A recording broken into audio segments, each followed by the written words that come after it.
কি গরম পড়েছে, একদম ভালো লাগছে না একা একা থাকতে।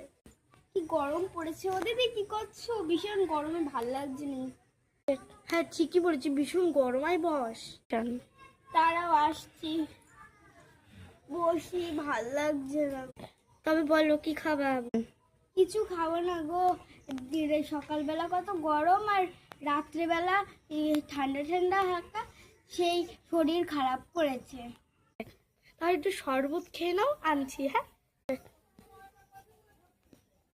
ভালোই হলো, গরমে একটু শরবত হবে ঠান্ডা ঠান্ডা। তাই শরবতটা দিয়ে দিই। এ নাও বোন, শরবত নাও, এ নাও। ভালোই হলো গো দিদি, একটু ঠান্ডা ঠান্ডা শরবত খেয়ে দেখি।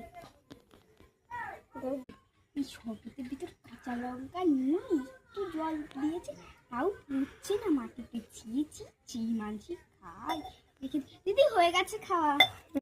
বোন আমি একটু ঘর থেকে আসছি, সন্ধ্যাটা দিয়ে আসি, তুমি একটু বসো, আসছি আমি। শরবতে চিনি নুন লেবু কিচ্ছু দেয়নি, লঙ্কা নুন দিয়েছে। ছি মানুষই খায় কি করে? ই বাবা, আমাদের বাড়িতে এরকম কেউ গাটা গুলিয়ে উঠছে আমার।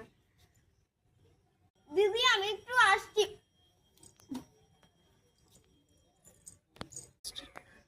এর আবার কি হলো, কেমন করে যাচ্ছে? ছি ছি ছি ছি। এই তোর কি হয়েছে? দাঁড়া দাঁড়া দাঁড়া।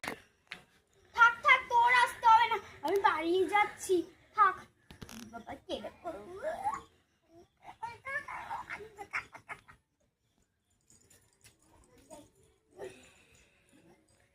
যা, নুন চিনি সব বেঁচে গেল, চাই আমি আর ঘরে যাই।